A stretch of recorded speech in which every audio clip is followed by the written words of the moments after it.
So is Ms. Shemitz here? All right. We've got the letter. Yes. Do you go by Elizabeth? Liz is fine, thank you. All right. Regarding a multi-dimensional, multi-approach therapy for children and young adults age 8 to 18 years of age. And, well, thank you. Oh, it's the same as our letters.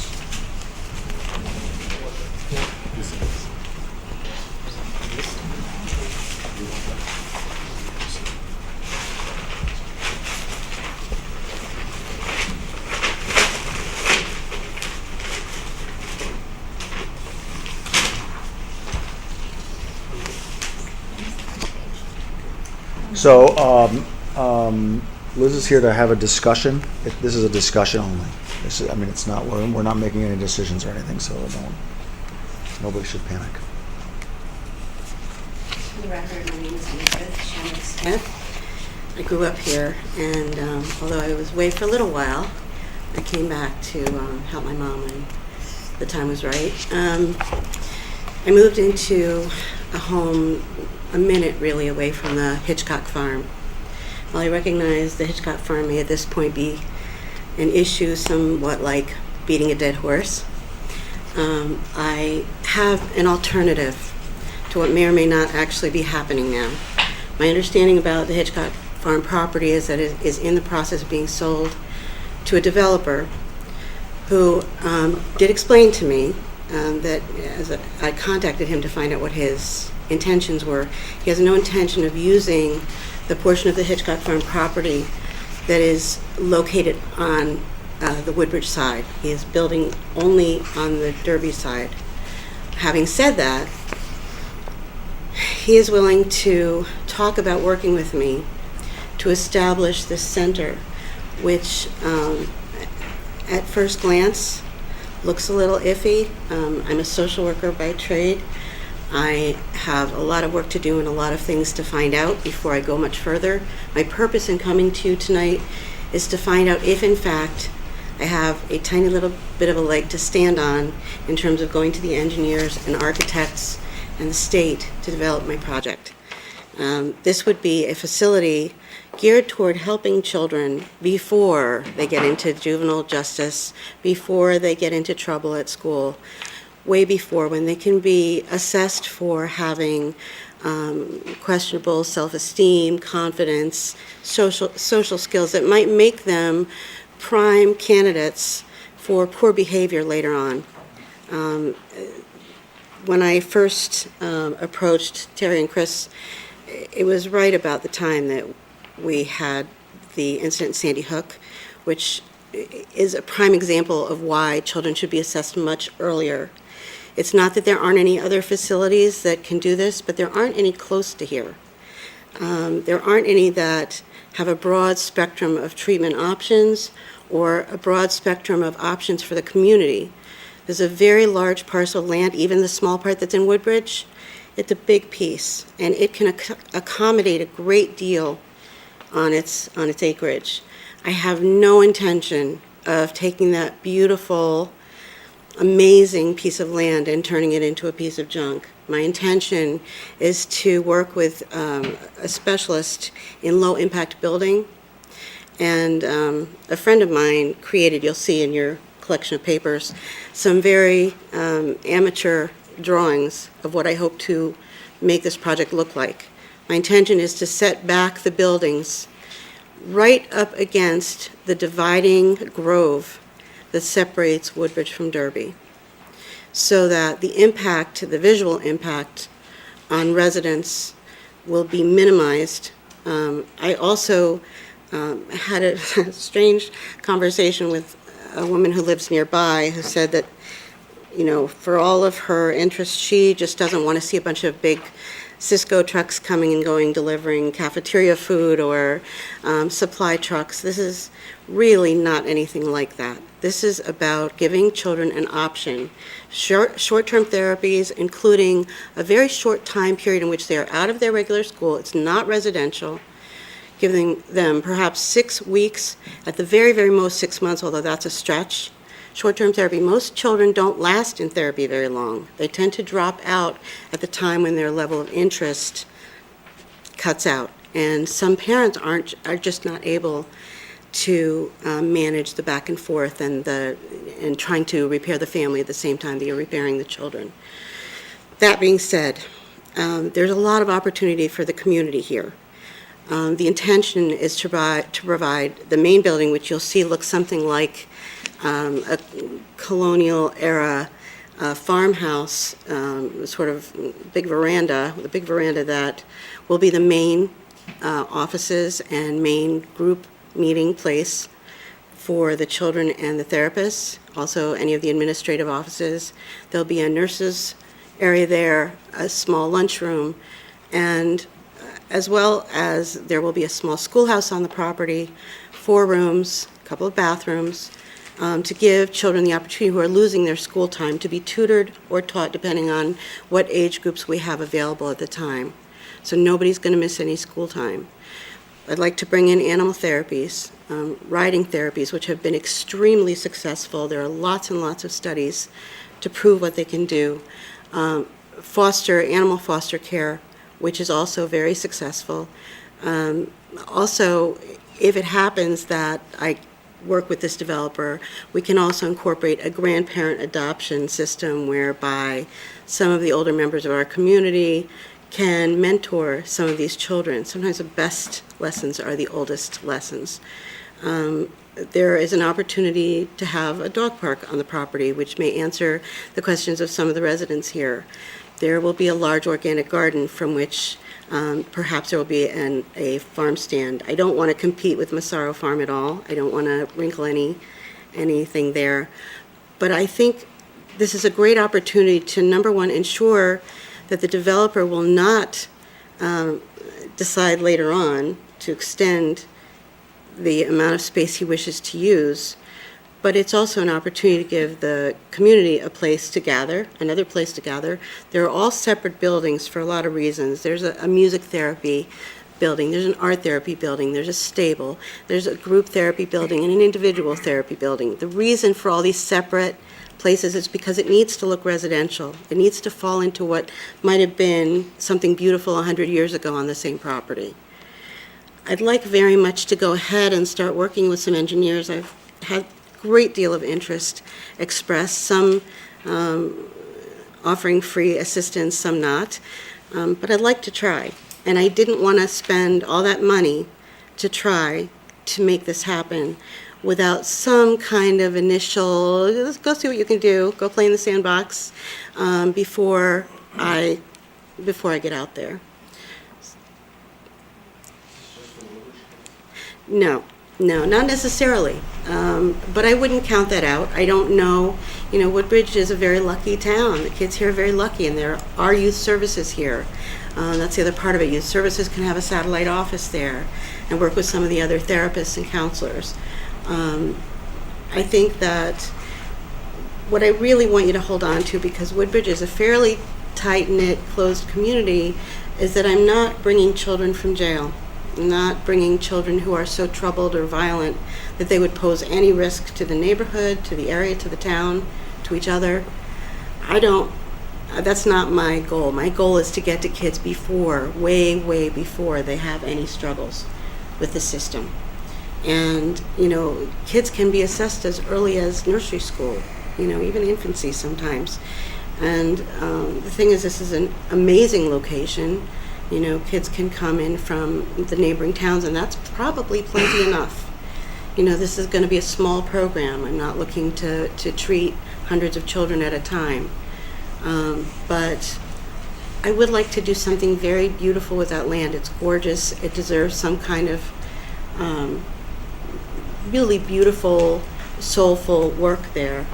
And, you know, I don't I'm not going to tell you I know everything I need to do before I get there, but I'm sure you'll all tell me what I need to do. I just want to know that you would even consider the possibility. Are there other types of facilities like this? There's one in Bethlehem.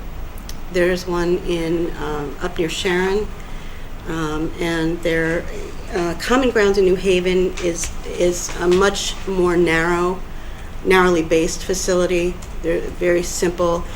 Even there's a great program downtown, but it also has a very narrow view about therapies. And I think one of the things we all know is that our children are not cut from cookie cutters. They're all different. They have different views. They have different feelings. They learn differently. I think this could be a great opportunity, especially because on top of all of that, the facility can be used in the evening. It can be used for adult education. It can be used for community gatherings. If the town is comfortable with it and the residents are comfortable, it can be used for bluegrass festivals. It's just made so beautifully. I don't know how many of you have walked that property, but when I walked it with the brokers originally, I saw that there is an incredible, and there's no other way to say it, sort of a kumbaya area. It's a stone gathering place in the woods that is perfect for not necessarily even religious services, but maybe spiritual services. Nothing too hokey. I'm not trying to bend the rules at all. I just want to make something special. It's kind of funny because Mr. Hitchcock was my bus driver when I was a little kid. So when I approached him, he remembered me. I was surprised, but he was. Now the tree line is actually. I mean, when you look at that property now, that tree line is actually not the edge of the property, obviously. Right? No, it's a great marker. I certainly can build behind it. So is that on the line? Is that still in Woodbridge? I believe it is. I can't swear to it because I really wanted to come here first before I went too far. But my intent is to really make a beautiful, fitting space that is inviting and warm and doesn't have that brick and glass building feel to it when you're trying to treat children who have no connection to a bunch of brick and glass. How many children do you expect to treat at a time? I don't think that it's reasonable to treat any more than 30 at a time, and that could be even a big number. This is really meant to be a special program so that these children who are not getting individual attention have the opportunity to get what they need. There will be therapists on site, there will be a nurse on site, there will be a physician on call, there's a nurse on call. She can be on site as well. This is really, I'm open to lots of suggestions. Can you space the building so that it almost looks like a residential group Absolutely. of homes? Absolutely. The drawing, honestly, was, this has been a 10-year process in the back of my head. So, the drawing needs to be professional, and we certainly can make it space out much better than it looks. And I think appropriately you would want any animal facilities to be further back so that the neighbors aren't, but it is farm property, so, and hopefully very fertile because I hope to grow lots of things there.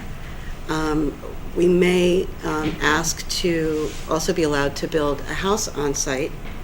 The reason for the house being on site is not only to oversee the property, but to allow young therapists who won't be making much money at a nonprofit to have a place to be where they can do their work and be available to the children first thing in the morning.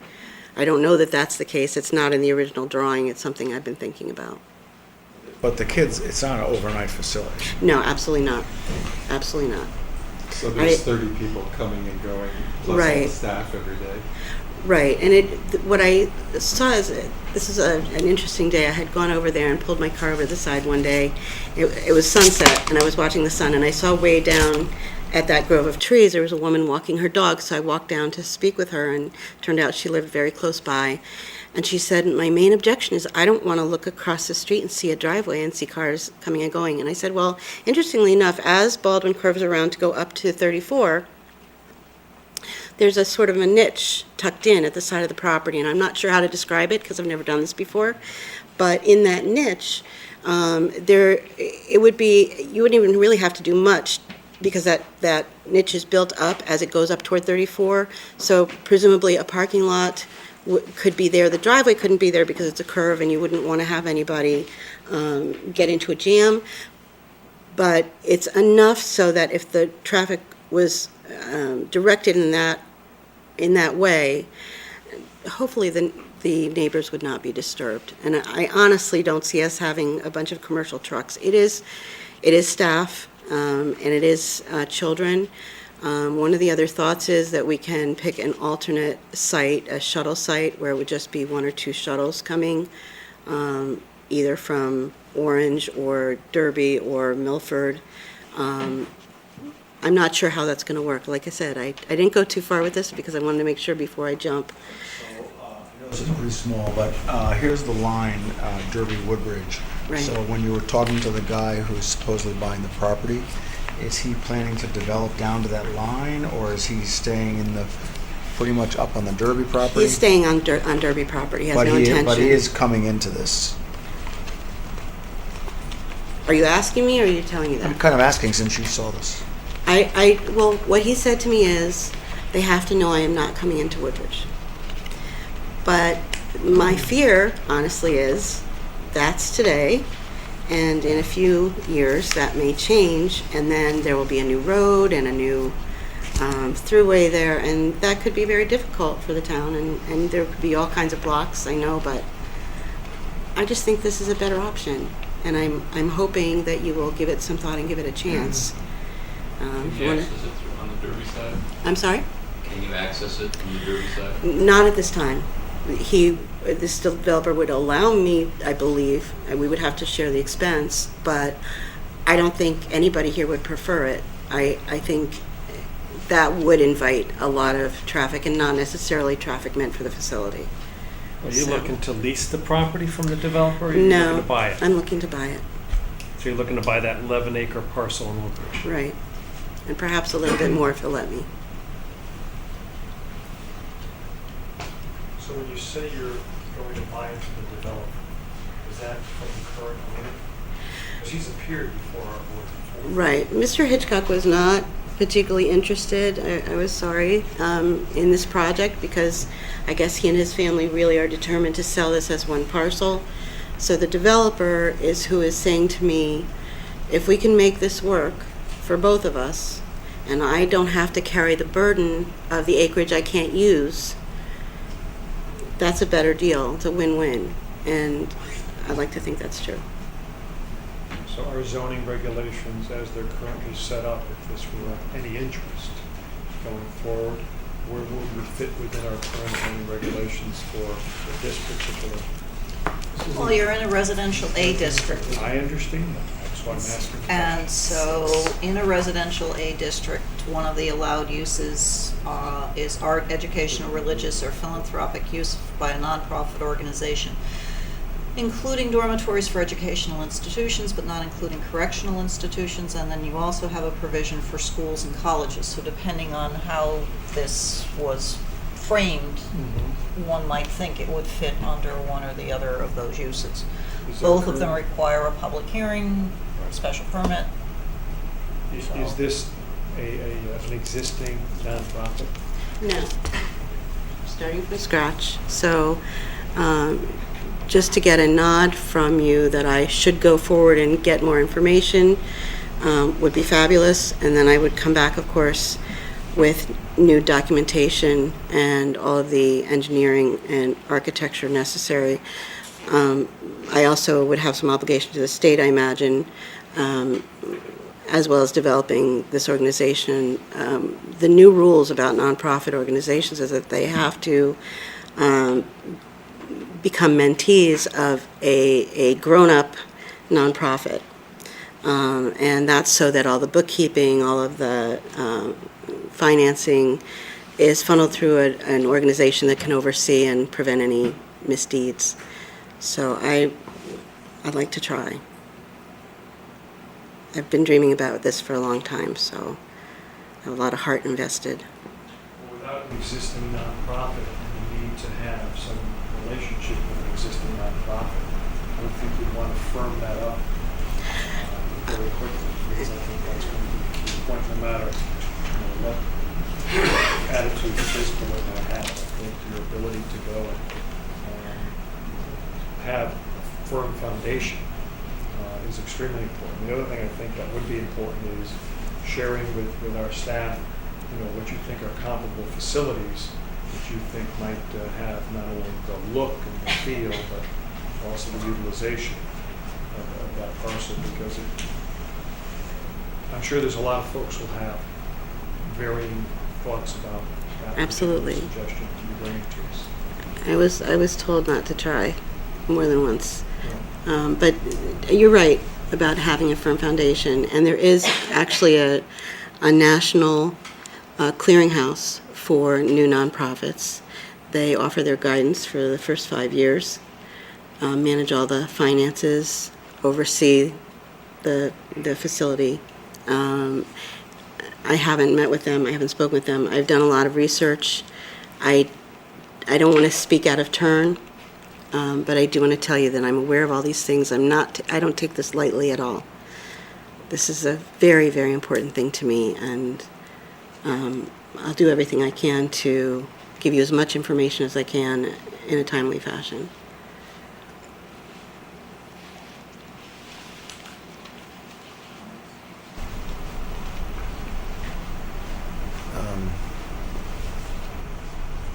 I think it actually looks pretty intriguing. I think it could be very nice, yeah. that property. But There's a lot I of don't know how much responsibility you want to tell you to start spending your money. Right. I understand. I'll take my responsibility. If you just give me the, please bring me more but information. I mean, you're technically allowed to, assuming all your ducks are in order, you technically are allowed to do it. I think you're going to have pretty big challenges. I'm going to have huge challenges. Yeah. I've been But told. so my suggestion would be to, in those challenges that I would guess at, you should try to put the least impact on the property as possible. Sure. My intent is to meet with some of the challengers before we get back to meeting again, so I can come back with some positive input.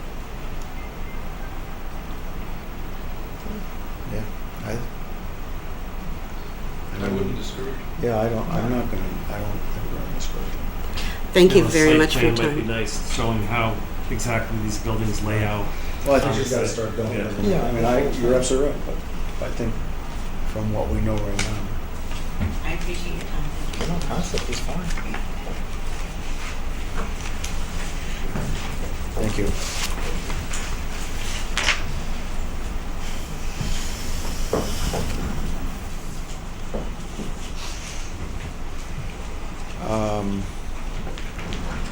Mr. Looney.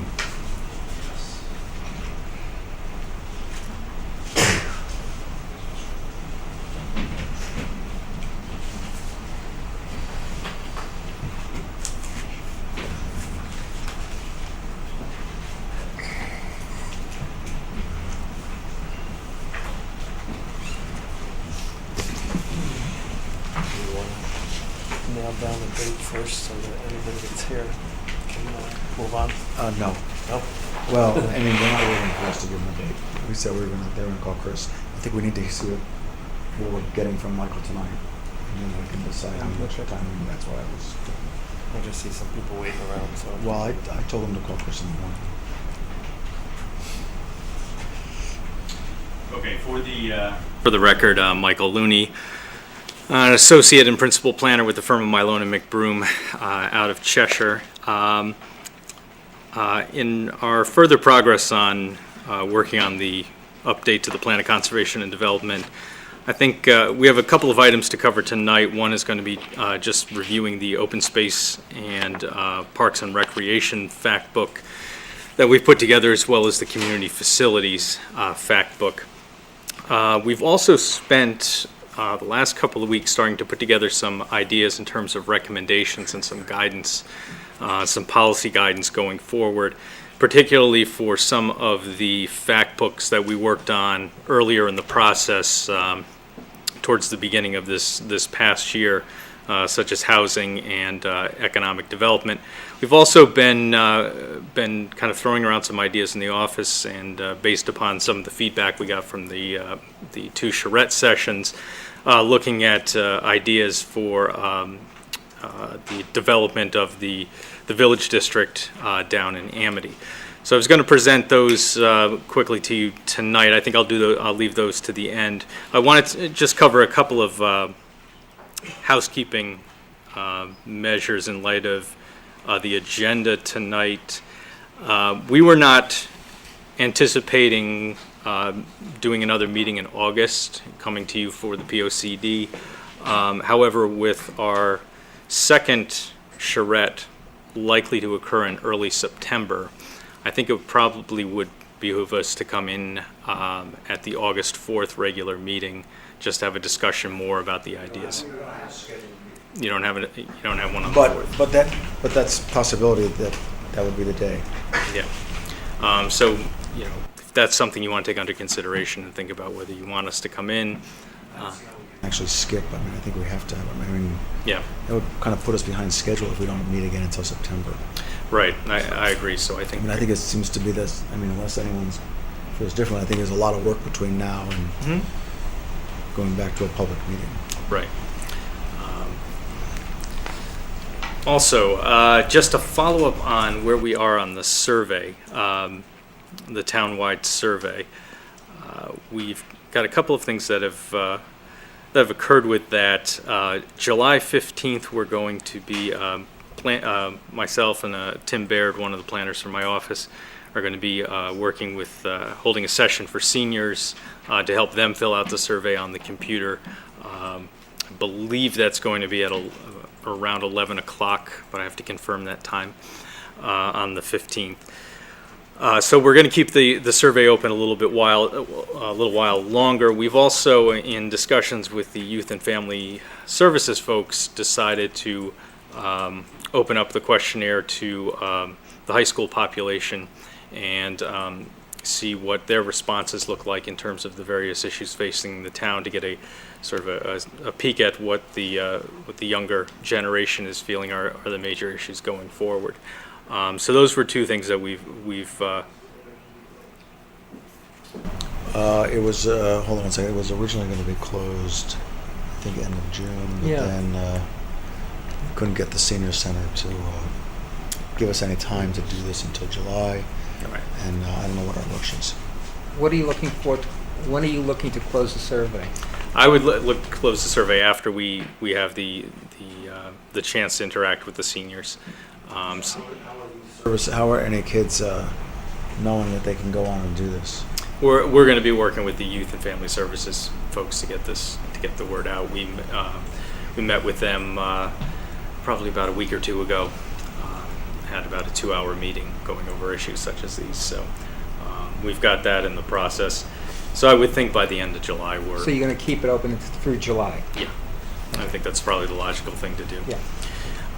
Just updating, as of 3 o'clock this afternoon, we were looking at the survey. We're up to 180 responses from Woodbridge residents.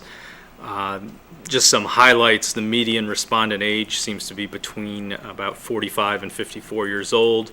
The average respondent has lived in Woodbridge somewhere between 10 and 20 years. Most likely works in a professional occupation or is retired or stay-at-home parent. Large, overwhelming majority routinely drive alone to work. It was at 91%. But a significant proportion also report working from home at least once a week, just under 39%. Very, very large majority of the folks who've responded so far are very happy with their neighborhoods. That's at over a 90% rate. And the most common reasons for folks choosing to live in the town are the schools by a strong margin, just the general location of the town, and the quality of the housing stock were also key determinants in folks wanting to reside in Woodbridge. In terms of future development, there seems to be fairly strong support for attracting younger families and doing some mixed-use development where it seems to be makes sense and is appropriate. There's a lot of desire for more information about affordable housing, not necessarily in terms of one particular type of affordable housing, but what are the different options out there for people to consider going forward. Yeah, that's correct. And one of the strongest desires we had for new things in town is actually something that is now happening at the library, which is a farmers market. That had very strong support in the survey, as well as things such as sit-down restaurants and a small inn or a bed and breakfast type use was also mentioned as being Or just any just in place? general. Okay. In general, right. And there's a high satisfaction with the amount of passive recreation. Of Center and Beecher might be interesting. A high level of satisfaction with the passive recreation options in town. In fact, almost half the respondents said that the natural resources in Woodbridge are a central reason why they've chosen to live in the town. The Woodbridge Library is overwhelmingly the most frequently used community facility. That there seems very, very, very strong support and love for the library, as well as some other locations that are not too surprising: Massaro Farm, the Center Building, Fitzgerald Property, Alice Newton Street Park, the Greenway Trails. They also are utilized quite a bit. So we're getting some good information out of the survey. And again, this month is kind of it for that. So we'll be closing that out after, as I said, after we get the interactions with the seniors. So those are our two housekeeping items in terms of future meetings and where we stand on the survey. I guess at this point we can turn to the Open Space, Parks and Recreation fact book. I'm just going to go through this fairly quickly. It's a lot of information. We've spent a considerable amount of time working with not just CUPOP and the Conservation Commission, but also digging through information from the Assessor's Office, as well as fielding questions and ideas from private citizens who have expressed a strong interest in making sure that we have a very accurate picture of not only the number and number of parcels and the acreage of parcels that fall within the open space categories, but also the level of protection that each one has. And there's sort of a sliding scale of protection that I'm going to get into in as we go through this fact book.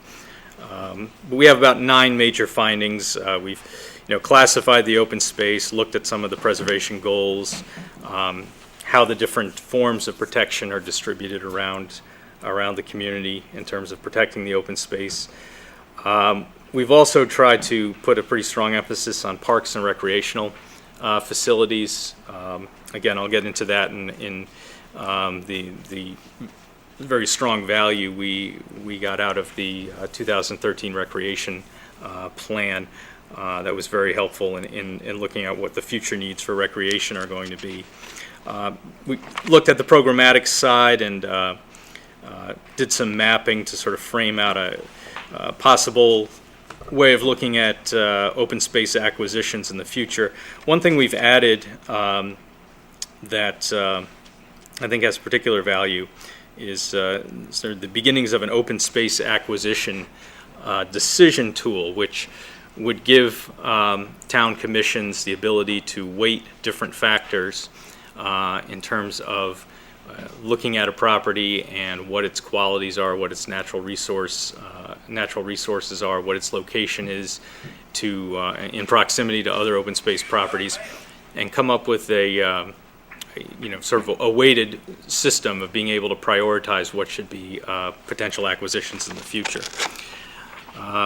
So just looking at the different levels of classification, you have You have properties that are fully protected, that are sort of permanently and irrevocably protected from development. These would be things like state parks, properties with conservation easements or deed restrictions, properties owned by the Land Trust or the Parks Association. One of the big categories in town is protected land under the control of the Regional Water Authority.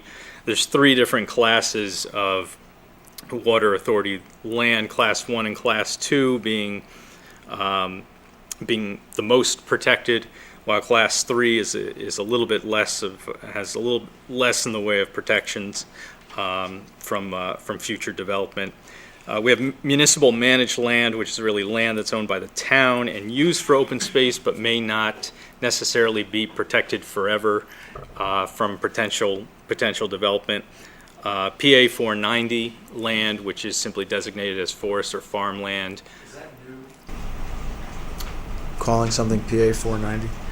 No, that's something we've used in the past. Actually, what ended up happening I'm was, surprised the acreage is so low. That's yes, and there's a good explanation for that. A large chunk of the PA 490 land that we had originally actually was under the ownership of the Regional Water Authority. So in fact, their higher level of protection sort of supersedes the protection offered by 490 because it's more stringent. So to separate those two out so we weren't double counting, we separated those parcels out. 490 land private? Yes, it's private.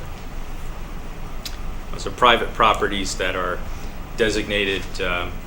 You apply to the assessor for So designation. this PA 490 land is if somebody has over 5 acres or 6 acres? Yes, I believe it's something like 5 acres for farmland, and then I think it's So a higher level. there's only for 8 forest. acres in the whole town that has that? Yes, I believe it's 2 properties we've identified. So Interesting. There's 2 classifications. There's the farmland and there's forest Forest. land. Forest land needs a minimum of 25 acres, but then you actively have to be doing some form of forest management with it. And is that on here? And where does that listed under? that's just included as 490. We may not have. That's included in your PA 490 too? Yeah. It's still only 8 acres. Yeah, we don't have any forest land. There's no forestry. There's no forest land. Not that we've been able to determine. No. All right. Just looking at item number 3 with the associated map, the total area of open space of whatever form of protection is a little bit under 3,800 acres, which is just about a third of the town. But again, there's different levels of protection. The fully protected is closer to 1,000 acres, which is more in the area of about 9% of the town area. The Regional Water Authority protected lands, the Class 1 and Class 2, which have fairly stringent development protections in place, make up a significant chunk of the open space. But also municipally managed, we have 735 acres. Again, that's land that's not quite as stringently controlled or potentially preventable in terms of development. And then there's a number of other properties which really are used as open space but don't have any sort of legal protection against them simply being flipped into development.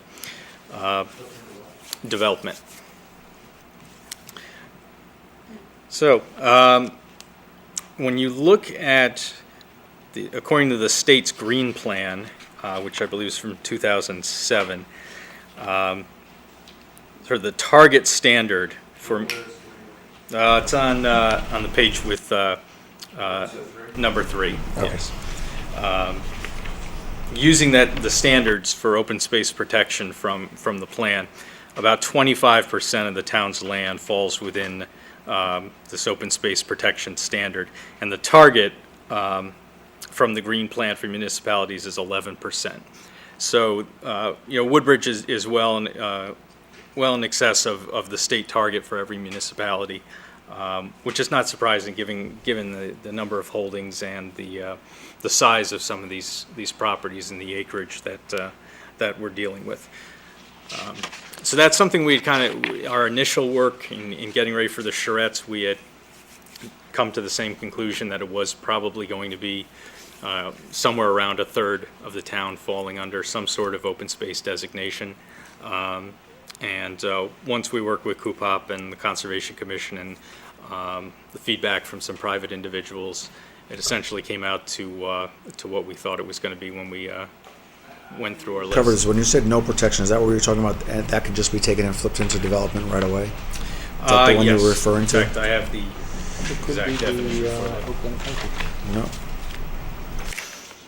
Yeah, this unprotected land is owned by nonprofit organizations or utility companies that they're not likely to be sold or developed unexpectedly, but there's nothing in place that says that you can't do something on this. Your club.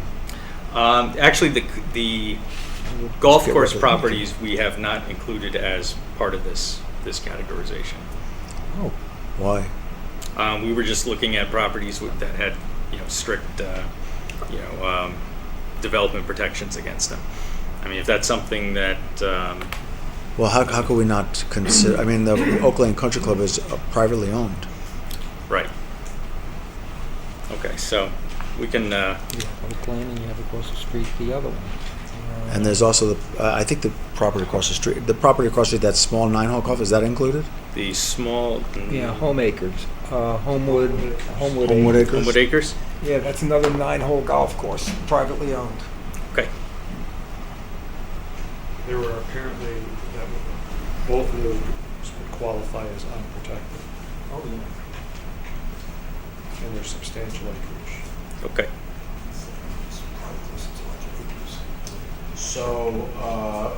So the Country Club of Woodbridge, you don't have that on here either? Right, that would, it's essentially a recreation facility. The determination of whether it's public open space. I wanted to go, what's municipal managed?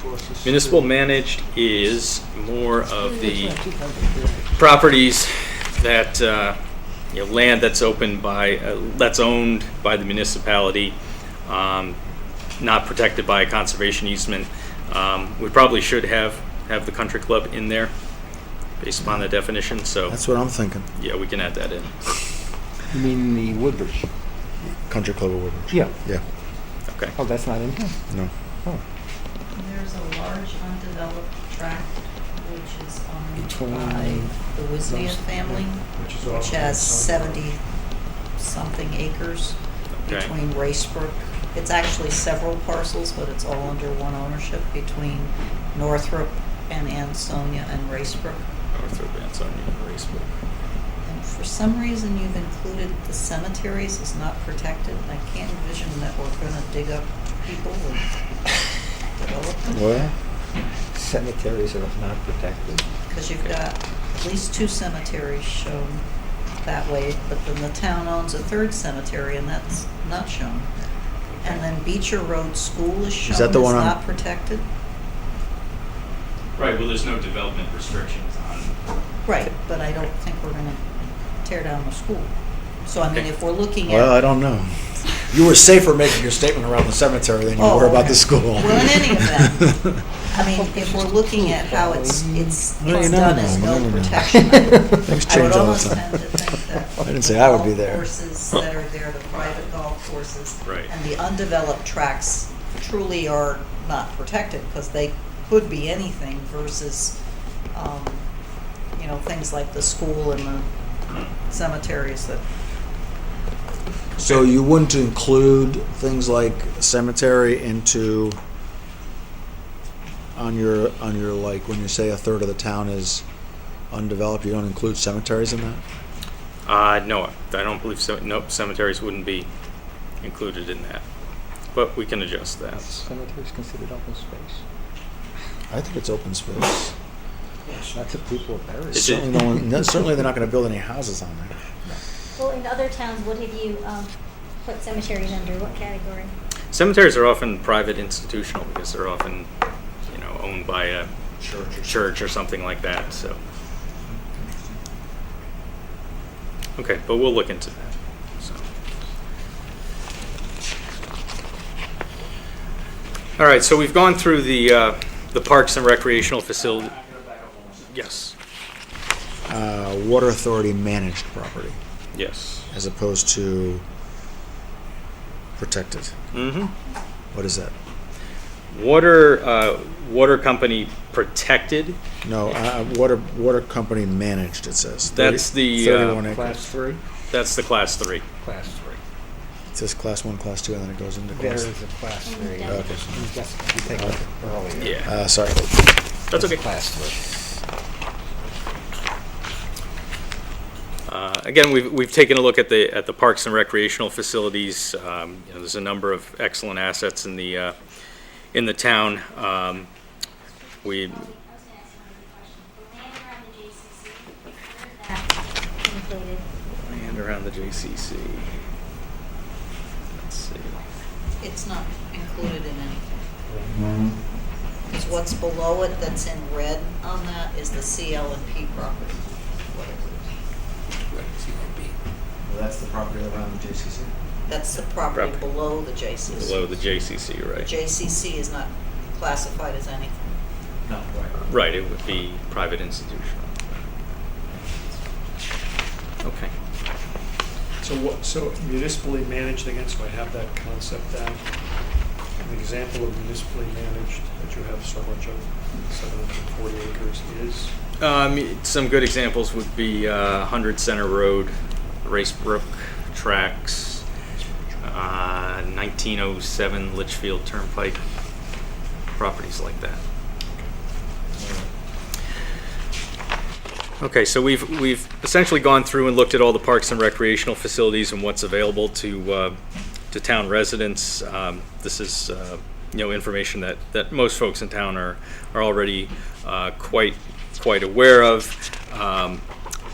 What was very interesting was looking at the Recreation Commission's study on anticipated needs and the existing assets and ongoing projects from January of last year, and looking at some of the proposals for enhancing some of the current assets and creating facilities of new kinds for activities and whatnot.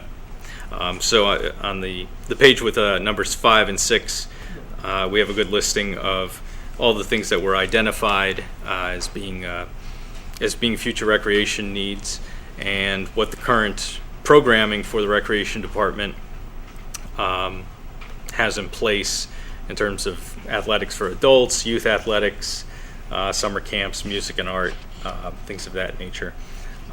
We also wanted to point out to the role that organizations such as the Boys and Girl Scouts, the Amity Schools, the JCC, the Ezra Academy all play in the recreational and activity programming that goes on in the town as well. Looking at What is the Boy Scout camp? Is that private? Boy Scout camp. It's on town property It is across from the Darling Across from Darling House, right? Yes. Yeah. Okay. So in terms of looking at future open space acquisitions, we have a map where we laid out properties that are currently fall into a number of categories, whether it's the nonprofit or public utility, the small pieces of PA 490 land, the municipally managed land, and private properties that aren't developed at this point. Just to give us sort of a template of potential properties that you could either, if they're municipally managed, at some point in the future, could you come up with more restrictions, whether it's conservation easement or some other tool to protect this particular property in perpetuity a little bit more stringently. And we have a number of questions that we considered and think should be considered when using the open space acquisition decision tool, which we've started to develop on the following page, about talking to landowners about how they feel about conserving their land, what are the costs, what's the likelihood of development occurring on a particular property over a 5-year period, let's say, how accessible a piece of land is to the public, and how accessible could it be in the future. Does a particular parcel link up with other existing open space, and sort of help create more of a combined open space system? Is there new recreational opportunities that could take place on particular parcels, or historic or aesthetic values that might be considered? And we've just started to lay out here on page 8 how you might go about scoring and weighting different factors. We actually did something similar for the city of Danbury a number of years ago, when they were looking at how to prioritize open space acquisitions in the future. And we think it's something that could be very useful for the town and for the Conservation Commission and COOPOP going forward, as well as the Recreation Commission, looking at what direction the town should go in terms of potential future acquisitions. One thing we haven't done, this is really sort of a compendium of what's there now in terms of open space, recreation, parks. Our next step is really going to be developing ideas about what future actions and recommendations could occur to expand the open space system and link it up to a greater degree. We've already received in our communications with COOPOP and the Conservation Commission some of their ideas. Yes. You don't actually have conservation listed here or COOPOP. Under So have you reviewed this with them at all? this is going to them after I present it to you. Oh, got it. Okay. So All right. to get their feedback as well. So that's our next step. Our next step with that one. The community facilities fact book, again, is it's really an identification of what services and facilities are available now, what their levels of service are, what some of the potential future concerns with different assets are going forward. Most of this information we obviously received directly from the town, but we also talked to the Amity schools. We got some information from the South Central Regional Council of Governments, a couple of other organizations such as the Greater New Haven Water Pollution Control Authority for some of the infrastructure questions that we had. So we start out really, at the heart of the town with the green and the town hall and the historic district around the center of town. Moved into a description of the volunteer fire department, what its assets are, the level of training, the number of members, and the activities of both the fire department and the police department in terms of day-to-day operations. Again, same with Department of Public Works. Whenever we do these analyses for towns, we like to identify the assets they have in terms of department vehicles, staffing, the status of the town transfer station, recycling, things of that nature.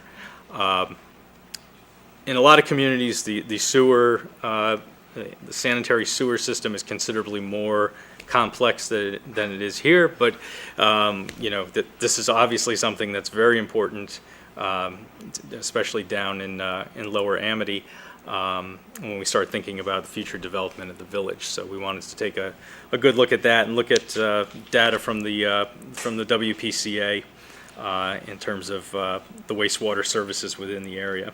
But most of the majority of the town residents are not served by sewer and rely on septic.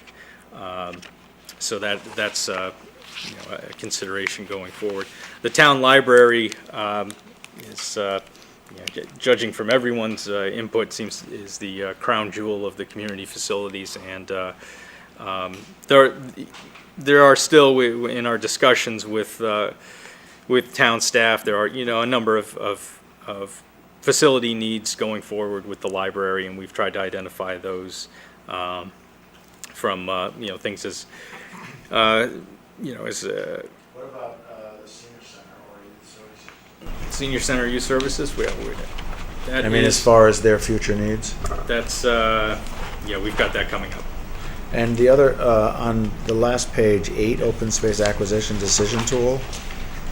I mean, how does that actually work if there's a private piece of property? I mean, do you go and tell them the town's interested in buying it? I mean, No, this would be something for the town to use in considering which properties to identify, and potentially. well, I mean, your first thing says, how does the landowner feel about providing land for conservation, acquisition costs? Well, in some instances, landowners have come forward and said, hey, if the town is interested, we've run into this in other communities. If the town is interested, I'm looking at maybe selling off part of my 20 acres. That's different than, it's like going to somebody whose house isn't for sale and saying you're interested. Things don't become that negotiable at that point. Mm-hmm. Okay. So I was kind of curious about how that works, or doesn't it?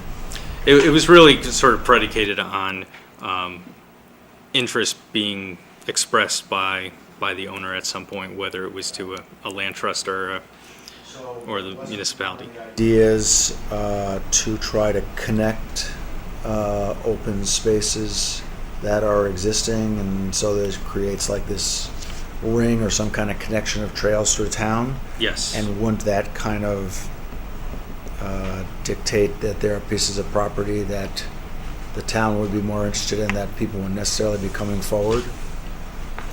Yes, and I think that's something on the right-hand side of that page 8 that you could adjust the weighting to be kind of geared towards properties like that.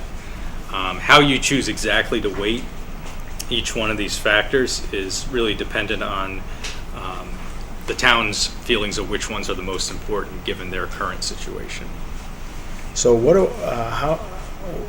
what's the norm in other towns that don't? I mean, we have a lot of land, obviously, but most towns don't. So I mean, and they want to increase it. I mean, how do they go about doing it? How do they go about setting the weights, or? Well, I guess setting the weights, and how do they determine which pieces they would try to go after? I mean, Well, we have little pieces of property that are kind of spatter around town that Mhm. it just means they can't put a house on them, but it's not Right. necessarily It's not necessarily best piece of property to own, part of the or the town should own. part of the system. Now, And having does anybody ever sell off some of those pieces of property? Do towns ever sell those pieces of property? you can do that. There have been cases of that happening if you were doing a land swap of some kind. I mean, I could see a situation where you actually can sell off a piece that's never going to be usable for anything, and then use the money and buy something that is usable. Oh, absolutely. Yep. Yep. Municipalities have done that before. Too.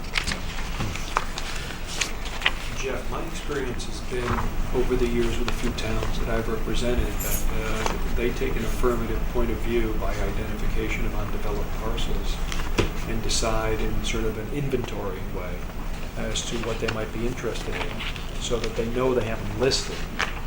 And then what they do is, larger pieces of property. not necessarily, Oh, okay.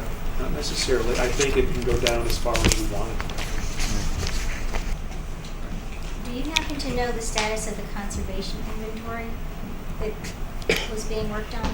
They were inventorying all the properties in Woodbridge. We've been working with them. I'm fairly certain we have their most up-to-date list. We were going back and forth. There may be some more, a couple of properties that need to be tweaked in terms of designations, but we're at like a 97, 98% consistency, I believe, with the list that they had.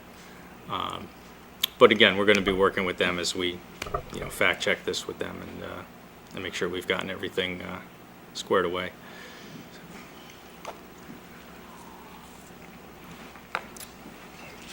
So as the chairman mentioned, going on to page 6 for the senior center, again, another critical community facility in the town. We've talked about the different programs and activities that go on there, but also some of the deficiencies that were identified in our conversations with town staff that are at the bottom of the page. Some insufficient storage, poor wayfinding signage, need to upgrade some bathroom facilities, things like that. Youth services, again, a very robust set of programs, especially for a town of this size. We did identify, we had a very good discussion with the youth services folks a couple of weeks back about some of the obstacles of providing in an effective manner services to area teens and trying to coordinate between the three towns of Woodbridge, Orange, and Bethany, and that there have been attempts such as the BOW collaborative and things of that nature to help try to tie these things together a little bit better. So based upon their information that they've given us, going forward, we'll be looking at different recommendations of things that could be done in the future in terms of providing youth services in the town. Take it. Looks like it's on the underground or something. Is this the best youth services picture we can get? No, that's not the teen center. Yeah, I gotta find out exactly where that was taken. At the teen center. Yeah, I believe it is the teen center. Kidding. Looks like the bottom of the parking garage. And of course, last but definitely not least of the public schools, looking at both the Woodbridge School District and Region 5, the two middle schools and the regional high school in town. Seeing some interesting trends in enrollments, with a decline substantially from the late 90s to the late 2000s, going from Beecher Road School going from 1,129 to a low of 728 students, but that there's been a rebound in the last 4 years, and we've looked at the physical changes that have gone on at the school at Beecher Road, and then also looked at sort of the approved budget for the school district for the next year, and what the increases are attributable, and also looked at staffing and enrollment trends at the regional level as well. We have a lot of experience in enrollment analysis for regional school districts and doing school enrollment projections. So this is an area where I think we're going to have a lot of insight into potential future conditions and what some strong recommendations might be, at least from Woodbridge's perspective going forward with the two school systems, Beecher Road and then the regional system. So those were our two fact books that we've drafted. For this time, I do have three things I want to hand out, more for rather than detailed discussion, but things to think about to see if we're on the right path. What we've done for economic development, housing, and the village is for economic development and housing, we've done a sheet where we have some of the critical data and information that we presented at the charrettes and in our fact books as kind of background information, and then on the reverse of the sheet we have some rather detailed recommendations, not in a bulleted form, more in a prose form, about what we see as possible actions to be taken in the future. Over the last couple of weeks, we've been spending a lot of time trying to come up with what are the appropriate recommendations based upon everything we've heard at the charrettes and what we've learned just from our own data collection through this process over the last 6 or 7 months. And we've boiled that down for economic development and housing strategies. For the village, we spent a good deal of time looking at what was done, the work commissioned by the Economic Development Commission in terms of the Yale Urban Design Workshop and the work that they had done. We had some very specific ideas on potential rezoning of the village area, trying to simplify it a little bit, but also set it up in a way that you could really start to develop a mixed-use residential feel to that part of the town, and strengthening things such as the guidelines, the design guidelines that are already in place, and making them a little bit stronger, and working on the streetscape and promoting and prioritizing pedestrian connectivity and issues such as that. So what I'll do is I'll just distribute these around now, and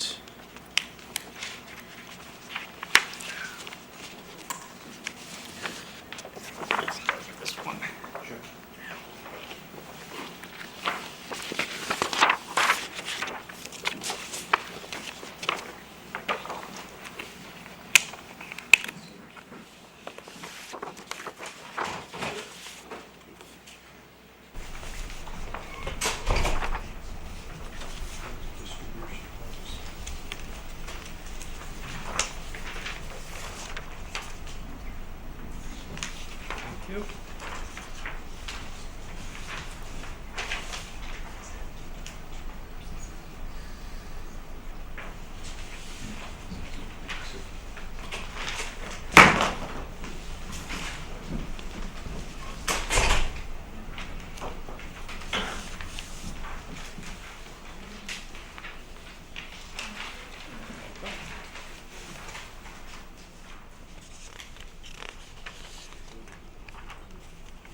So again, this is a lot to throw at you all at once, but we've been busy thinking about strategies and recommendations, and wanted to get some to you so that not too much more of the summer would go by before we really got into a detailed discussion of where we were going with all this different information we have.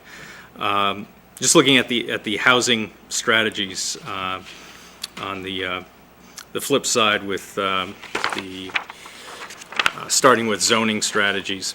The vast majority of Woodbridge obviously is Residence A, and it really defines the nature of the town. So we really see preserving and updating that in some select ways as being a good goal for the community going forward.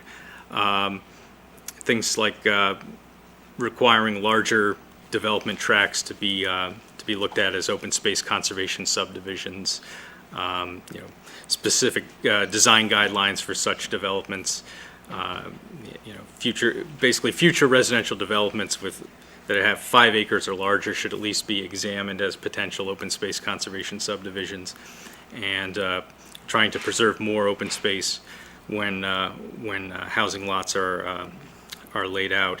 Adding some density and simplifying the zoning in the Woodbridge Village zone, which I'll get to in a minute, which we've started to flesh out. We have 2 pages, 2 extensive pages, but I think more needs to be done in terms of working out the exact details of how that would take place. Finding ways for coming up with strategies so that you can empower seniors to age in place and not necessarily be forced out of the town because of an inability or a lack of desire of maintaining a large home on a large lot.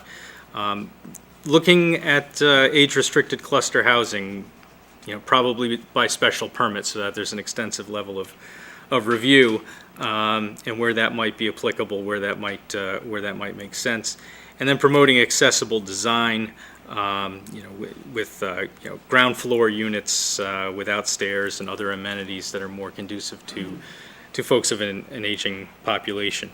We have a number of mixed income housing strategies. A lot of them are really looking at different funding sources that the town could pursue to do small scale mixed income housing developments. Again, we're talking about a town that is largely built out from a residential standpoint. So there isn't really the idea of doing large 100, 200 unit developments. You're really going to be talking about small infill type developments of a mixed income nature. Accessory apartments, or as some folks refer to them, in-law apartments, I think are something that can be added to the town without a detriment to the town's character, and can offer some other housing alternatives for folks of an aging population. And just supporting ownership policies. The high home values here are a major asset. But looking at other options, such as a small scale down payment assistance program, or some limited equity housing, are a couple of ideas that have been used in other communities of similar size to create at least some homes that are available for folks just starting out and trying to get into the housing market. Thinking behind age-restricted cluster housing instead of just cluster housing. I think that, the age restricted, and that's what we have here by special permit.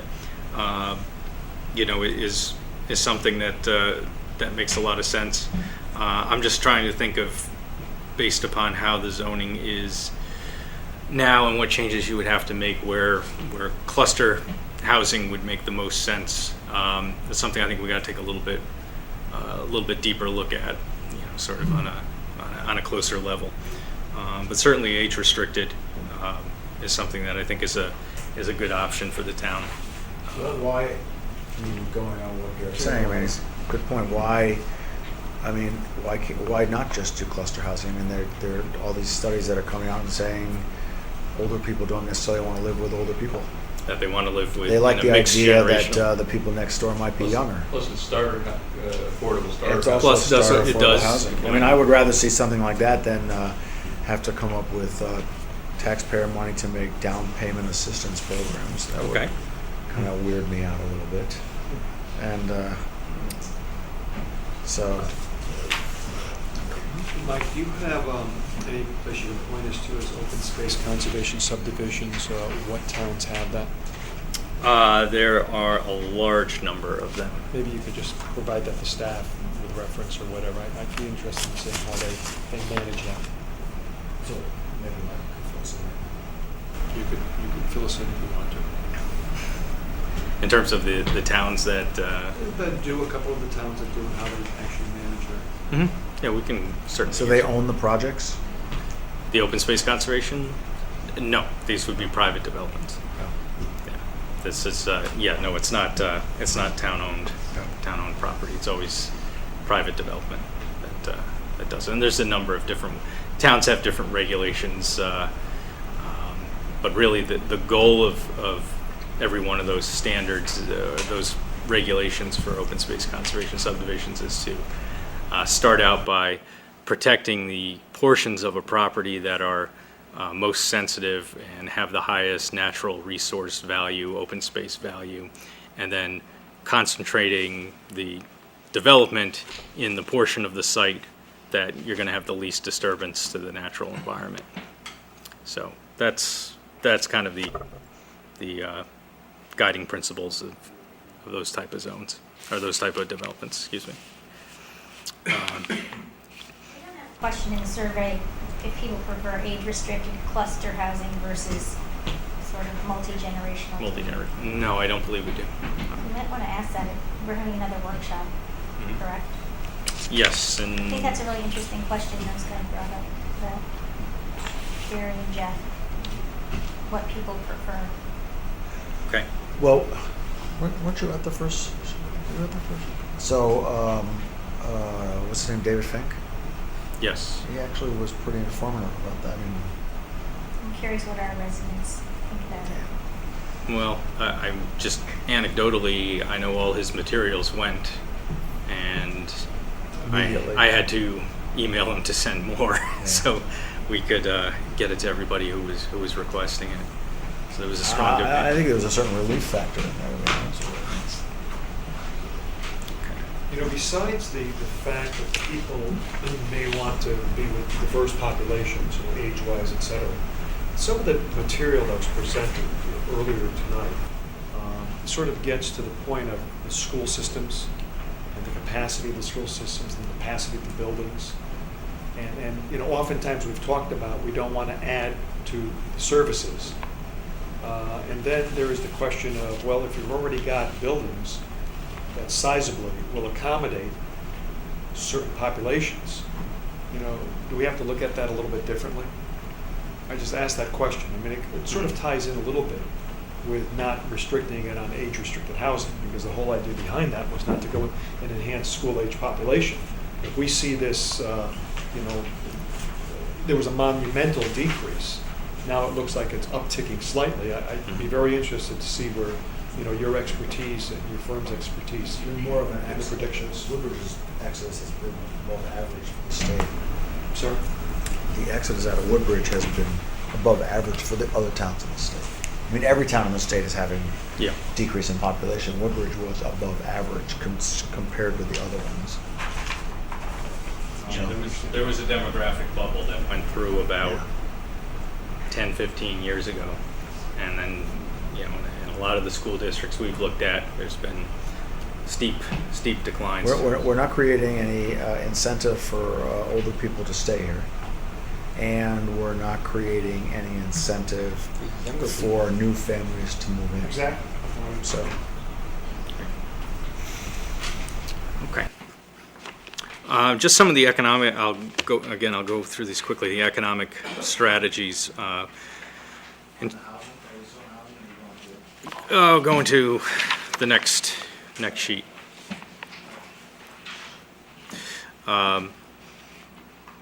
In our analysis of the economic data, obviously Woodbridge is not a town that's going to have extensive tracts of land rezoned to you know, commercial or industrial use. So really the focus should be on building upon you know, high value added commercial base, the sectors that the town already has some strength in, such as healthcare and social services, the professional, technical, scientific side, finance, insurance, the construction trades, skilled trades, and some specialty retailers. And looking at you know, developing successful niches, I think is going to be the strength, particularly down in the village area. You know, and trying to avoid the types of development that could actually exacerbate some of the traffic issues that we have down there. So, for example, things like big box retailers, not really the way to go. You're looking more for you know, the smaller retailers. Again, one of our next items is assisting folks transitioning from home occupations to maybe actually getting a presence in the village and filling a small commercial space. If someone can go from being a sole practitioner to having two, 3 employees and renting a spot, you know, somewhere on, you know, somewhere down in Amity, bringing those folks into this commercial node, I think is also a good goal for the economic development of the town.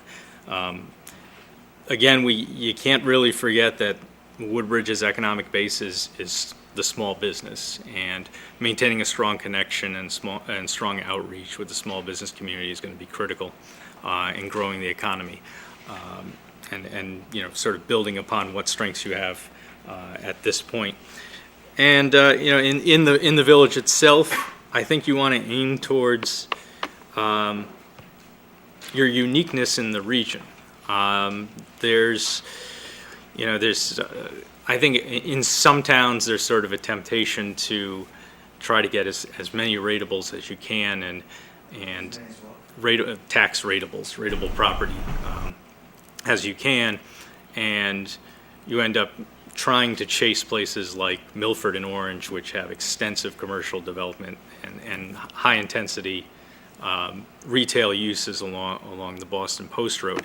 But I think what you're probably better in terms of capitalizing on a difference is developing sort of a uniqueness in the region as being your own identifiable place that isn't like a stretch of the Boston Post Road, which could be in any town from Greenwich to Stonington. So that's really towards developing, you know, an attractive, unique destination with good gateways into the village, small shops, restaurants, personal services, things of that nature.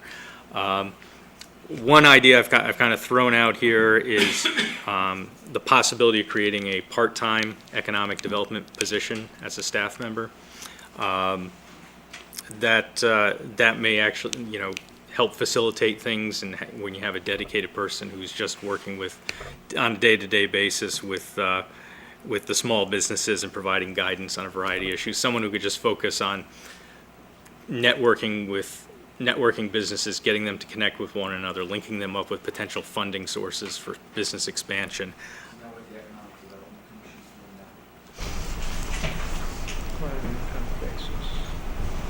But to a certain degree, they're doing it now, and the question is, you know, would they be helped by having an additional person on staff? Again, I don't think a full-time position is warranted, but, you know, someone on a part-time basis might be, you know, an option to look at. Yeah. And again, particularly, and this kind of carries over into the village strategies, the transportation needs of the commercial area of the Amity area. All the business owners down there really have to be connected as part of the conversation that's ongoing about the interchange down there, and you know, doing things like installing sidewalks and coming up with better wayfinding and better signage. That's really going to be, I think, a huge benefit to the business owners down there, and they need to be part of that discussion. Like incubator space, that kind of stuff. That's certainly something that I think kind of falls under the category of you know, value-added commercial base, or this high-tech light industrial development space. I think it certainly has a potential place in the village. You're not going to see the biotech level of development that you will in the ring around Boston or anything like that, but on a small scale, particularly with what's going on in downtown New Haven now in the close proximity to Yale, I think that's certainly a What direction to pursue. about does it make sense to try to be connecting Woodbridge Business District like down into Westville or anything like that? Yeah, absolutely. I think when I measured it out one day. I think it's it's less than maybe 1.5 miles, 2 miles between the two villages. And again, a lot of that is going to tie into the management of the transportation and traffic along Whaley Avenue, and then the split into Amity Road and Litchfield Turnpike. Finally, this was an item that, when I was going through the Yale Urban Design Workshop materials, that I strongly agreed with, was looking at the development of some sort of business improvement district or special services district for the Amity region. There's a lot of things, a lot of powers that such a district could have that could really help facilitate on a neighborhood level, on the village level, changes on its own, as they see the need for them. So I think that's something that the town should look into, definitely look into taking. Westville Village mostly supported by the residences that live around it, or is it kind of a destination area? Do you know? I would say it's still primarily the residences. It has some folks coming in from out of town. One of the problems we have is that we don't have anybody living down there. And Right. No one's walking down the hill, unfortunately. We try to get Amity Meat to deliver, but Delaney's and Stone Rock both have a very strong orange. yeah. Okay, just to wrap up, we did some brainstorming on proposed changes to the village zoning districts, and while we've kept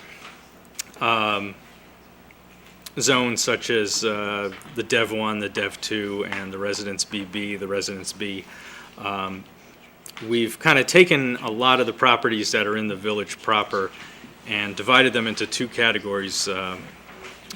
If you look at the side of the sheet with the large map on it, we have village mixed use and village residential. The village residential really encompasses the residence C and D districts now, and then going up a little bit along the residential side of Litchfield Turnpike as you go past Bradley up towards the pond. I looked at the assessed value of these properties, and it's a considerable amount of value concentrated in these two areas.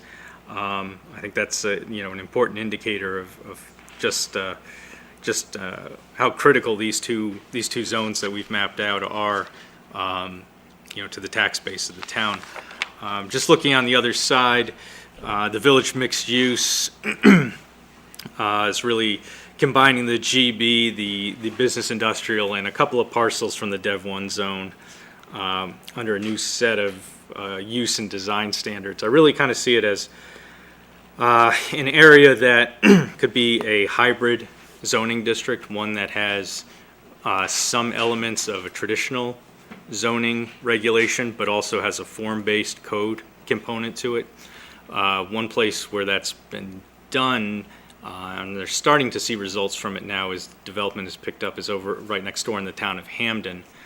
They've done some of this along their corridors, a little bit differently than I would recommend doing it here. But I think that could give you the ability to really get a quality design with a mixed-use component within this what's already primarily a commercial part of the town. The village residential, again, it combines a little bit of residence BB, but mostly C and D zones into one residential zone. You're trying to keep the 1 and 2 family residential uses that are now, even though they're only 1 or 2 family, they're on small lots and do have a very dense village feel to them. There are plenty of villages around in Connecticut that don't just have housing over retail. Single family homes and 2 family homes, and even 3 family residences and some slightly larger property residential structures play an important role in the character of an area. What determines it as village residential? I mean, what? Like, they have it going up Litchfield Turnpike. Right, because that part is primarily residential. Already residential? Right. I think of the 140 properties in the village residential, 136 are actually residential. So it's already a developed residential area with small lots. But you could change it and make it commercial. You I'm could. not advocating that. I won't get killed. Well, there's more people downtown than you expect.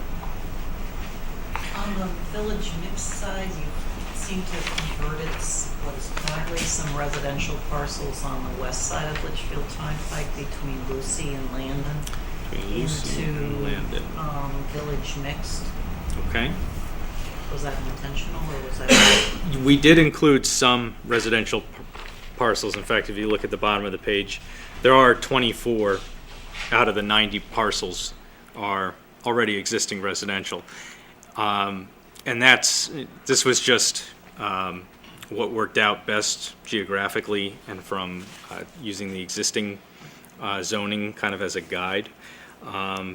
But in a mixed-use zone, you're going to have some standalone residential properties mixed in with the commercial, mixed in with the institutional and municipal properties. So, yeah, no, it's not unexpected to have some residential properties in there as well. So really what we're trying to do is Car dealerships are in the village as well? in the mixed use Village mixed. over on Amity Road, yep. Yes.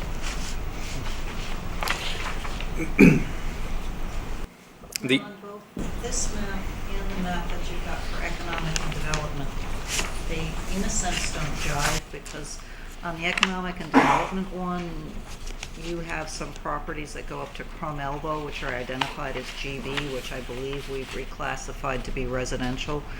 They aren't picked up on the Woodbridge Village map as being, so you need to coordinate between these two plans to, now the ones up on Crum Elbow Are- would just fall into the Residence A. they are Residence A right now. So Okay. they shouldn't be shown as GB, That's GB on this map, okay.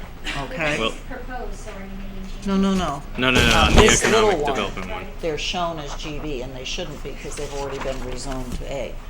Okay. Because on the records we have, they're still GB. It's a written description, not a, you have to read a written description to get that.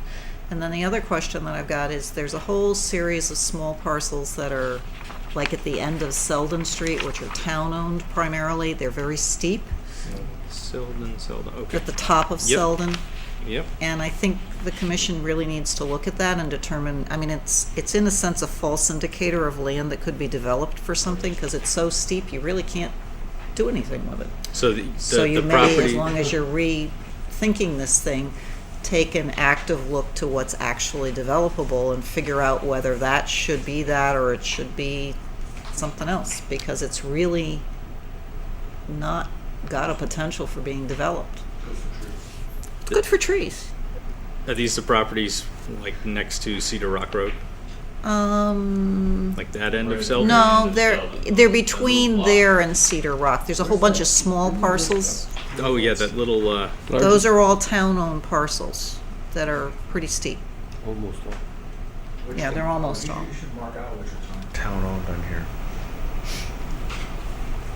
So,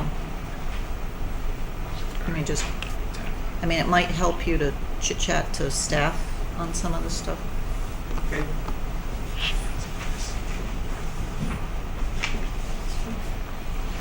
Right.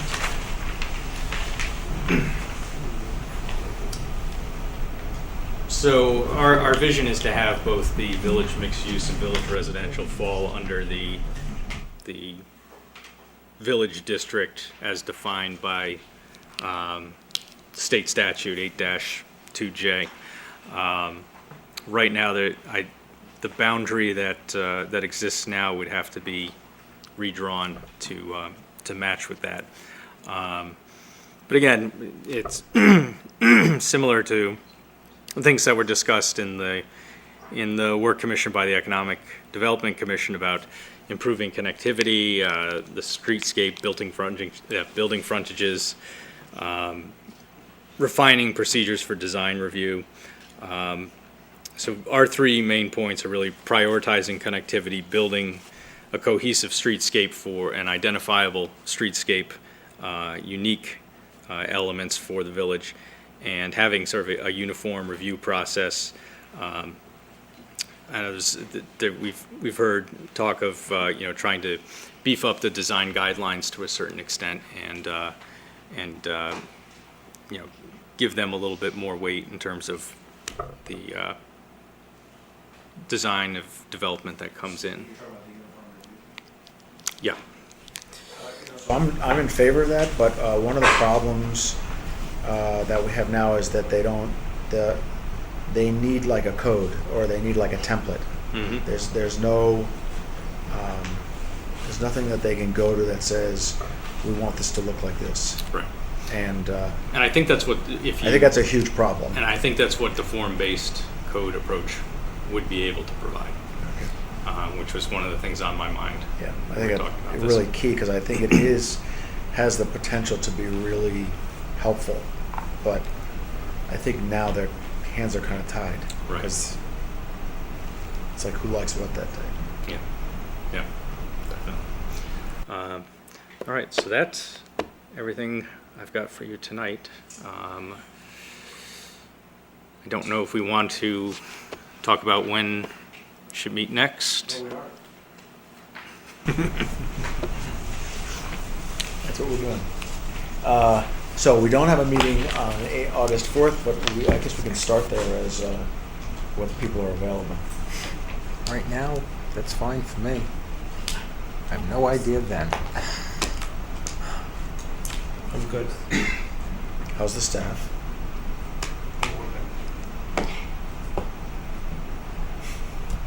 All right. August 4th it is.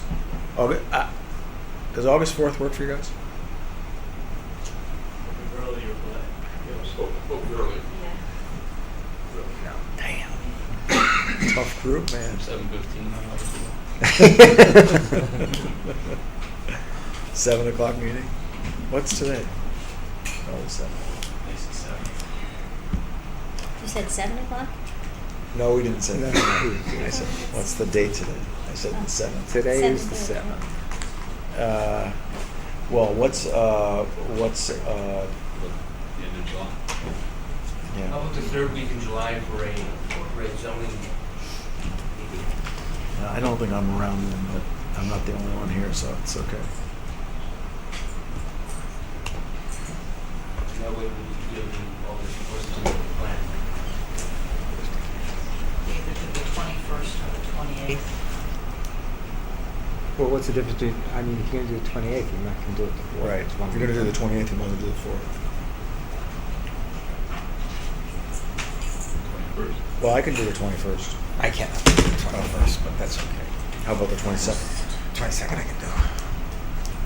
I already have a meeting on the 24th. 22nd's a Friday. No, 22nd is a July. Tuesday. It's a Tuesday. Tuesday. Oh, I'm sorry. I don't know this.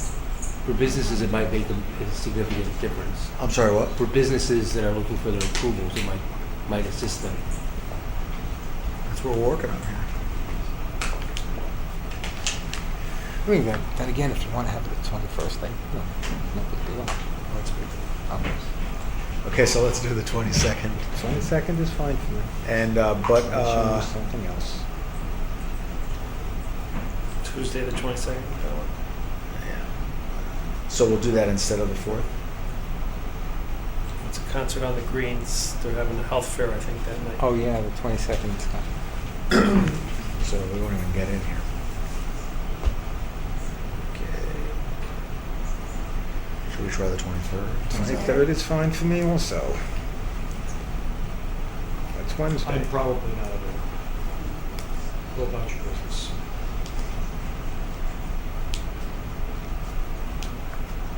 I could do either 21st or 23rd. Right. Take your pick. Let's do the 23rd. Is that cool? That's fine. It's better. Are we going to keep the 4th or not? I don't. Oh, wait, but the 22nd or 23rd, we would only be meeting with the zoning changes, right? The 4th would be POCD. We were thinking about doing everything at the same time. That's what we talked about. We could do that actually, now that I think about it, I think on the 4th I have a public hearing. Fine. We can do it all on So- 23rd. We can do it all on the 23rd. 23rd works. Yes, done. 7:30? Yes. Done. Fine.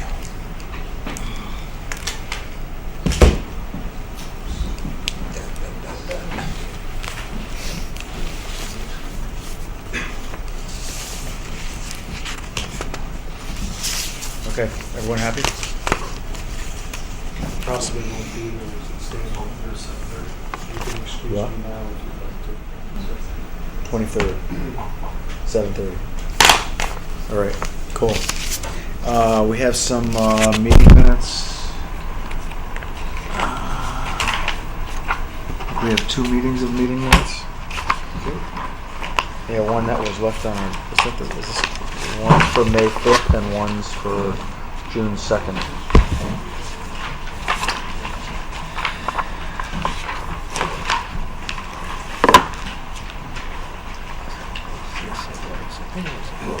Oh, actually, one of the things, I was thinking about it today, and I actually asked Chris about it. You know, I don't know if everyone's aware, there's a Woodbridge Bethany forum on Facebook that everyone gets to gripe. No, did not know. Yeah, it's too bad. But anyway, actually, it's kind of interesting. It's actually pretty good. And people spend a lot of time, because people have a lot of time for this thing, talking about the fact that all of the businesses have these dumpsters that are just out, and the consensus was, why don't we have these behind enclosed area type things, which actually I thought was a pretty good point. So it does mean a zoning change. So I think that would actually be a good idea. And the other thing I wanted to find out about was whether we could avoid having people put containers on their property permanently. Well, there is a zoning ordinance already about having stuff on your property, if I remember correct, that covers, I know it covers cars and stuff like that. Would it also cover storage containers? But it didn't work on when we were trying to. Well, you lost the lawsuit, the town lost a lawsuit about that. Oh, what? Lost a lawsuit about those particular containers. Right. Oh, so it's just those particular ones, as Correct. opposed to Correct. containers. Right. Yeah, I thought we had something. Okay. So we don't really have to worry about that then. I think that we I mean, I think we should try to make. I mean, you know, one of our jobs is to make things look good. I mean, like for instance, today I drive by Woodbridge, the business that's the blue building, the Woodbridge something that's next to the muffler place. Woodbridge Gathering. You know what I'm talking about? Yeah, Used to Woodbridge be Gathering. Simon's Market, and there's a big Goodwill container out there. So, you know, not for anything. And I mean, I don't think any of us would choose to have that sitting in the middle of the village district.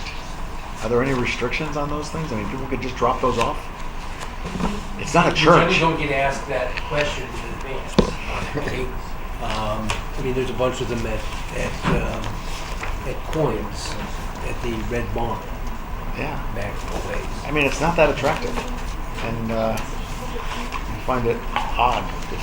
I don't have a We problem. wouldn't call that so much a storage use, but I think it's a use. Can we find out about that? I mean, Sure. or if we can't do anything about it, let's figure out something to do about it so we have some rules, because it's not that attractive. The dumpster enclosures, to your point about dumpster enclosures, on properties that have been in front of this commission in the modern era, we've gotten dumpster enclosures. I understand that. That's kind of what Chris said, but I don't understand why we just don't make it a rule. Instead of having a discussion when they get here and saying, do you want to do this? Because then suddenly it becomes this discussion, if you do this, we'll do this. And I think if we just have a rule, why would we not always want a dumpster to be enclosed? I think it's, you'll find it more difficult to enact a retroactive requirement. I don't think I agree. But It's on an asphalt parking lot right now. They have to have access to it. I'm not saying we shouldn't, it's a good idea, but it might be hard to do it retroactively. I'm not suggesting we can do anything retroactive. Okay. So fine, rules going forward is very fine. I realize that. I know we can't do the retroactive thing. Mhm. But I think, I mean, so maybe we can pull something together and look at it on the 23rd. Is that possible? Who's pulling it together? Staff. Well, we need to identify who's doing it. We think that's you, Christine. I guess that's me. Paid people in the room.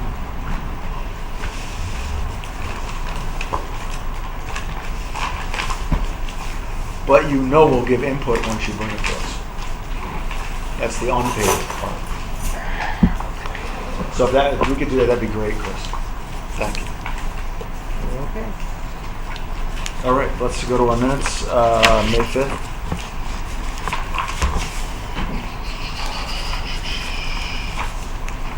Is there a motion to accept the minutes? Move to accept. Discussion. Stephen and Gary don't vote. Can he second it, although he's not going to vote? There you go. All those in favor say aye. Aye. Opposed? Awesome.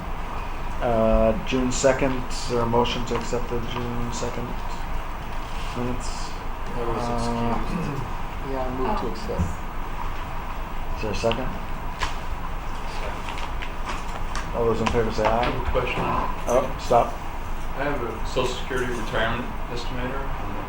Yeah, I saw that. It's Yeah, on- so do we. Is that an That's, essential I part don't of the think minutes? it's part of the minutes though. We all got it though. Yeah, I don't think it's part of the minutes. Thank you. Yeah, I know, we all got it. Could be useful. You never know. Never know. Never know. Okay, so now we That's all. all those in favor say aye. Aye. Opposed? Okay, great. And perfect. So we'll see everybody the Jeff, 23rd. I want to mention one thing. I don't know if this got sent around to everybody. A referral from Scribe for moratoriums on medical marijuana facilities and methadone clinics. Did anyone get that? Yes. Oh, I thought that's something we need to be aware of, so I forwarded it. I don't know if everybody got it, though.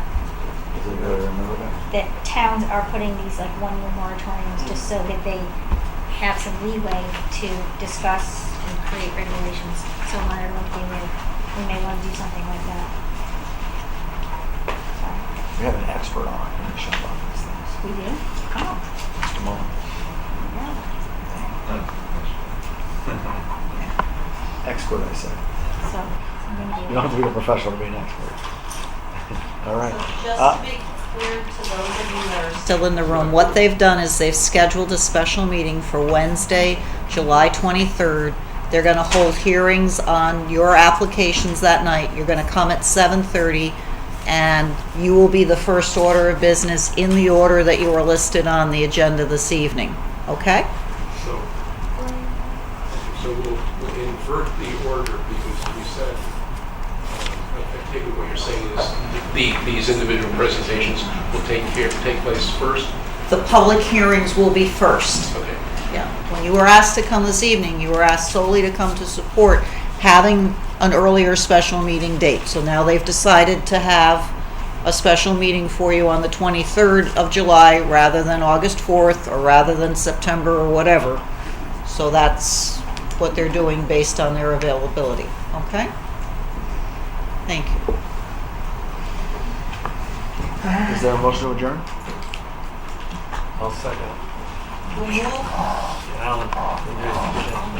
All those in favor say aye.